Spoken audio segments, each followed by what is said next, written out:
fast and easy way to increase rotations on your Tormek T8.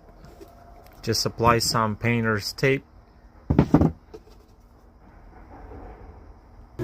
and you increase your speed rotations.